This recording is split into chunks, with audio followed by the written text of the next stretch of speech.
Bom, hoje é dia de análise de valor, né? Toda terça-feira eu estou lançando um vídeo falando um pouquinho de algum ativo especificamente. Na semana passada foi o primeiro quadro desse vídeo. Eu falei sobre o Banco do Brasil, BBAS3, né? Trouxe ali alguns cenários. Falei muito da questão dos trimestres recentes terem vindo abaixo da expectativa. Com isso fez que o preço da ação caísse bastante. E hoje eu decidi falar do mesmo setor, mas aí um outro lado da moeda, porque na semana passada foi um banco estatal que ele tem ali o seu risco, né, de intervenção governamental, e hoje eu vou falar do banco privado. O maior banco privado que existe, né, no Brasil, que está na América Latina, que é o Banco Itaú. Né? O Banco Itaú é considerado por muitos ali um padrão de confiabilidade, de dividendos, né, recorrentes, que pode ter uma geração de caixa e, consequentemente, ali uma estabilidade, né, dentro ali do que se espera numa carteira de investimentos. Bom, então falando rapidamente aqui da situação atual da ação, né, hoje no dia que eu estou gravando aqui, a ação está R$ 39,49, mas no último ano ela teve um crescimento bem considerável. Né? Ela cresceu quase 50% nos últimos 12 meses. Em janeiro do ano passado estava em 26,50 e chegou até no pico ali de 43,26. Né? Então ela teve essa valorização ao longo do ano, teve ali algumas oscilações e terminou ali mais ou menos onde está hoje, em 39,49. O dividend yield de hoje está mais ou menos ali na casa dos 12%, né? Quase 12%. É um dividend yield alto, né? Considerando assim para ação. E aí lembrando que todo site tem um RI, né? Relação com os investidores. E tanto que no Itaú já está falando, ó, daqui a tantos dias, né, dia 5 de fevereiro, vai ter o resultado do quarto trimestre de 2025. Hoje, como estamos gravando antes dessa data, vamos rever aqui, vamos falar novamente do terceiro trimestre de 2025. O objetivo aqui não estou trazendo news, né, não estou trazendo uma notícia fresquinha, estou fazendo uma análise de um ativo existente que muita gente tem na carteira, muitas pessoas têm curiosidade de entender como funciona. Então, mesmo não sendo uma notícia atual, mas o objetivo é ter esse comparativo para ser visto agora, em janeiro de 2026, para ser visto mais na frente. Que apesar de eu falar de alguns números do resultado, alguns dados atuais, mas muito do escopo que eu faço ali da análise é uma coisa atemporal. Né? Então, independe do tempo ali que você está assistindo. Tranquilo? Bom, então trazendo um pouquinho do contexto aqui, né, o Itaú, como todo mundo sabe, é um banco universal.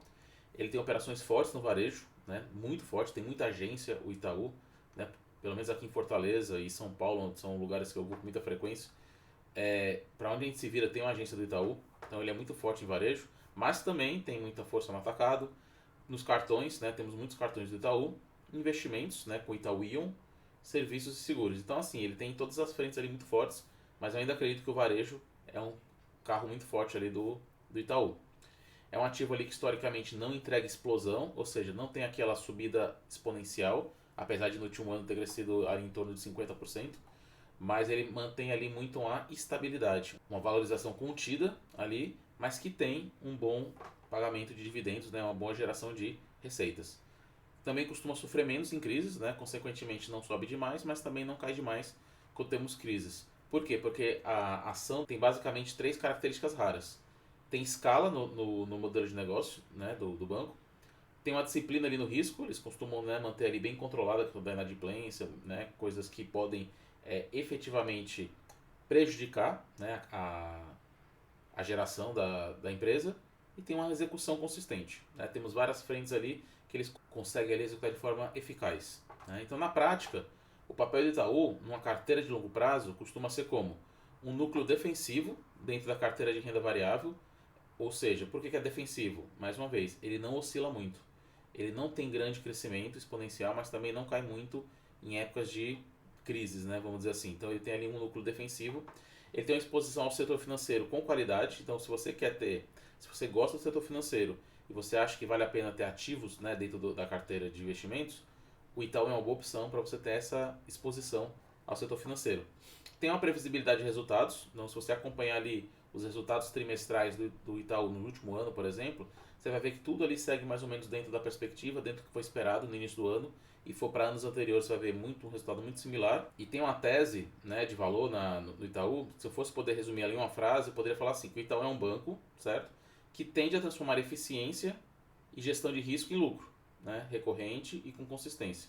Então, por mais que o banco tenha sempre ali focos, né, em produtos diversificados, né, no varejo, no atacado, cartões, mas ele sempre consegue entregar resultados muito bons, independente ali do trimestre que você esteja olhando. Então pode acontecer em um dado momento dele ter um pouquinho ali numa baixa, né, numa perspectiva mais alta de lucro e o lucro vir mais baixo, mas você pode perceber, ao longo do tempo, ele tem uma estabilidade muito grande. Então isso faz a diferença para um banco, né, no caso como Itaú, para poder você ter ele dentro da sua carteira. E essa previsibilidade, ela tem um efeito direto no valuation da empresa, tá? Aí falando de valuation, né, até para a gente só dar uma olhadinha aqui, dentro aqui do RI, né, tem o, se eu ver aqui em resultados e relatórios, tem aqui ó, central de resultados, certo? Quando eu vou em central de resultados, ele me abre aqui uma outra página, traz ali diversas informações sobre o kit do investidor, né, que eu já baixei aqui. Ele mostra aqui pra gente o que tem dentro do kit do investidor e eu baixei, tá? Então aqui eu tenho algumas informações relacionadas ao terceiro trimestre de 2025, né? E aqui tem ó, o valor de mercado, que é exatamente o que eu comentei agora. Valuation é valor de mercado, tá? Então hoje o Banco Itaú ele está avaliado ali em 74,7 bilhões de dólares, certo? Então, se for levar para real aí, vamos multiplicar pelo menos por 5 aí para conseguir ter um número mais aproximado, ok? Então isso é muito importante você entender, né, o valuation da empresa. Por quê? Porque o valuation ele está precificando lucros, né, faturamento nos próximos anos, e isso acaba trazendo uma certa tranquilidade em relação ao ativo que você está investindo. Até uma curiosidade interessante, né, que eu nas pesquisas aqui fazendo sobre para poder trazer dados para vocês, eu identifiquei uma curiosidade que o ticker, né, ITUB4, eu não sabia por que esse nome, né? Porque se parar para pensar, Itaú tem 4 letras. Então poderia ser muito bem Itaú 4, tranquilamente. Só que o YouTube, né, para quem não sabe, há alguns anos, né, sei lá, não sei exatamente, mas bota uns 20 anos, quase, o Itaú comprou o Unibanco, que o Unibanco era um outro banco muito grande que a gente tinha aqui no Brasil. E por um tempo, o nome do banco, para fazer ali a transição, né, para os correntistas não estranharem muito, ficou se chamando Itaú Unibanco, por muito tempo, Itaú Unibanco. E aí eles pegaram o IT, né, do Itaú, e o UB do Unibanco. Então ficou ITUB 4, tá? Então isso aí é uma curiosidade que eu achei legal, porque assim, eu também nunca tinha parado para me perguntar por que daquele ticker, já que Itaú, né, tem 4 letras, mas aí tá uma das explicações, beleza? Bom, então voltando aqui, falei ali do valuation, né? Então, assim, quando você olha para o valuation, você entende por que o mercado aceita pagar esse prêmio, né? Que a ação tem ali pela previsibilidade. Você pode falar, pô, hoje está quase R$ 40, está caro? Lembrando, caro e barato é relativo, né? Tem ação hoje que custa R$ 3, tem ação que custa menos de R$ 1. Ela está barata? Tem que parar para analisar os resultados da empresa, se ela tem perspectiva de lucro, se ela tem perspectiva de crescer nos próximos anos. Então tudo isso faz uma grande diferença. Então você pagar R$ 40 hoje pelo Itaú, possivelmente não esteja caro. Se você olhar em números absolutos, ok, R$ 40 é um valor alto. Mas se você vê o que o Itaú entrega, a previsibilidade que ele entrega, pode ser que R$ 40 esteja um valor justo, tá? E aí eu gosto sempre de trazer o que a gente deve olhar na hora de fazer uma análise de um banco privado, né? Então, para analisar um banco de verdade ali a fundo, eu não começo pelo PL, pelo preço-lucro, tá? Eu começo em 4 blocos específicos. Então, a gente pensa ali em rentabilidade, que é o ROI, né? Return on Equity, a qualidade da carteira que o banco tem, então inadimplência, custo de crédito e outras ações ali que fazem essa qualidade ali ser identificada, né? O motor de receita do banco, né? A margem financeira que ele tem em receitas e serviços e seguros em geral, e a eficiência e capital, né? Que é o controle de despesas e a força que o capital que o banco tem. Então você pode perceber que esses blocos que nós temos aqui, eles vão muito além, né, do preço-lucro. Não é só o valor, o valor está descontado, a ação está cara, está barata. Nós temos outros itens para olhar, né? Então tudo isso faz muita diferença na hora de você fazer uma análise, tá? Bom, então trazendo aqui um pouquinho de números, certo? Do último trimestre, né, o terceiro trimestre de 2025. A gente pode falar aqui basicamente, né, trouxe aqui alguns números, mas eu vou falar de números gerais. Então assim, nós tivemos um lucro líquido recorrente gerencial de 11 bilhões 876 milhões, tá? Foi 3,2% em relação ao segundo trimestre de 2025 e 11,3% em relação ao primeiro trimestre de 2024, ou seja, um ano antes. Teve um ROI ali recorrente gerencial de 23,3%, né? É estável em relação ao segundo trimestre. Teve uma carteira de crédito ali total de 1 trilhão e 402 bilhões, tá? Foi um crescimento de 6,4% nos últimos 12 meses. Teve uma margem financeira total ali de 31 bilhões, certo? Um crescimento de 10% nos últimos 12 meses.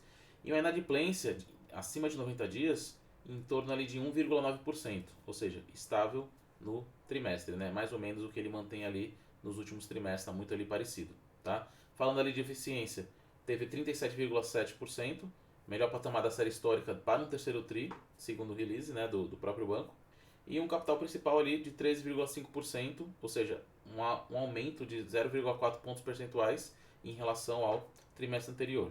Bom, Lucas, e aí você falou um monte de números, né? Não entendi nada que você disse, ficou bastante confuso, né? Então aqui eu quero fazer uma leitura mais textual, vamos dizer assim, para poder dizer o que esses números significam, né? Então, o primeiro ponto aqui foi um lucro alto, com um ROI alto, né? Ou seja, teve um lucro alto e um retorno do equity alto.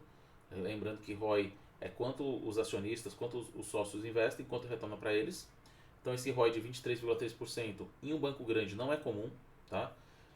Aquela questão da estabilidade, o banco não tem muito para onde crescer, mas isso realmente é um diferencial para o Itaú em relação frente aos outros grandes bancos, né? Então, isso diz muito que o Itaú está conseguindo transformar a escala em rentabilidade de forma consistente, ok? O segundo ponto é que o crescimento com risco controlado, então a carteira cresce, né? E a inadimplência longa continua baixa e estável. Então, assim, por mais que você consiga aumentar a quantidade de dinheiro sob gestão, você consiga aumentar o número de clientes, mas você não está crescendo a inadimplência na mesma proporção. Então eles estão conseguindo crescer ali a carteira deles, mas o risco ali continua controlado mais ou menos na mesma faixa. Isso aqui é um ponto muito positivo para o Itaú, tá? E assim, quando a gente olha para banco, né, isso é um sinal que o banco ele tem uma disciplina muito grande e uma carteira bem precificada em relação ao risco que ela está ocorrendo. Tranquilo? O terceiro ponto é que a margem financeira ela cresceu 10% nos últimos 12 meses. Isso é excelente, porque em bancos, em geral, a margem costuma ser o coração do lucro, né? Porque quando a gente fala de lucro, mas ali tem a margem, né, total em cima desse lucro. Então, essa margem ela faz uma diferença grande quando a gente fala ali de bancos, tá? O quarto ponto ali tem uma eficiência diferencial, né? Quando você vê um índice de eficiência de 37,7%, no Brasil, reforça bastante a tese de um banco bem gerido, né? Ou seja, um banco que tem uma equipe muito competente por trás, tá? Então essa equipe ali está sempre agindo com muita produtividade e uma escala, né, trabalhando ao favor do resultado do banco, tá? E aí todos esses números, né, que eu estou falando aqui, o que elas sugerem para o próximo trimestre? Bom, se o Itaú ele conseguir entregar três coisas bem importantes, ele mantiver essas três coisas, a tendência é que ele consiga continuar entregando resultados bem positivos nos próximos trimestres. Quais são essas três coisas? É uma inadimplência bem controlada, como eu disse. O Itaú ele tem uma capacidade de aumento de carteira, ali, um aumento de clientes, sem aumentar proporcionalmente ali a inadimplência. Tá? Isso é um fator muito positivo para o banco. Se ele conseguir manter uma margem financeira saudável, né, como a gente falou agora, essa margem ela é o coração do faturamento, do lucro da empresa. Quando a gente fala de banco, isso é muito mais importante. E uma eficiência sem perder a qualidade do serviço. O Itaú, por ele ter, né, diversas agências, ele ter uma capilaridade ali muito grande, ele acaba que ele pode ter uma tendência a conseguir perder ali um pouco de qualidade, porque vai contratando muita gente e tal, mas eles conseguem manter esse padrão de qualidade, mesmo a empresa crescendo, mesmo contratando muita gente, né? Sabemos que nos anos recentes aí tem fechado a agência por questões de muita coisa indo para o digital, mas não perde essa capilaridade, não perde esse alcance que o Itaú tem, que eu acho que na minha opinião ainda hoje é o banco que consegue, privado, né, que consegue alcançar muito mais ali em larga escala. Então tem um sinal importante aqui que a gente para a gente analisar, que o próprio mercado fez, tá? O Itaú ele elevou a projeção de 2025 da linha de margem financeira para o mercado para um intervalo maior, citando a dinâmica muito mais positiva. Isso ajuda a explicar muita coisa, principalmente parte do desempenho, né, que o Itaú teve ali nessa expectativa de curto prazo nos trimestres. Bom, e olhando para 2026, a leitura que aparece em análise em imprensa especializada é que continue esse ROI forte do Itaú, algo na faixa ali de 23% a 24%, como expectativa para esse próximo ano, ou seja, esse ano agora 2026. Né? Então, os trimestres agora que estão vindo, primeiro vamos analisar o quarto trimestre de 2025, a tendência é que venha mais ou menos ali nessa faixa. Né? Se houver alguma alteração no meio do caminho, podemos ter uma diminuição dessa expectativa. Bom, então falando um pouquinho aqui de valuation, tá? É exatamente aqui onde a gente costuma conectar os fundamentos do banco, da empresa, com o preço dele, né, com o preço do ativo. Né? Então o Itaú ele costuma negociar, né, a ação dele com um prêmio ali, como a gente costuma chamar, frente à concorrência, porque ele costuma ter uma previsibilidade muito grande nos seus resultados, tá? Então ele tem alguns exemplos de referência ali do mercado, de múltiplos estimados, por exemplo, a 2026. O ticker na YouTube 4, ele aparece ali na casa de 8,2 vezes o preço-lucro para 2026 e um PVPA de 1,9 vezes, né, o preço, tá? E esses valores, eles são exatamente porque ele tem um ROI naturalmente ali alto e com muita eficiência. Então ele costuma ter esse preço alto por conta disso. Então isso costuma ser um prêmio em relação ao valor da ação que ele está entregando, tá? E aí é uma interpretação de cada um. Não é se é caro ou barato, né? A questão é, o mercado aceita pagar mais porque vale a pena, porque confia na empresa, tá? Então isso é algo que tem que ser levado em consideração. Hoje ele está perto dos R$ 40. O Itaú ele vale R$ 40 porque ele entrega de acordo.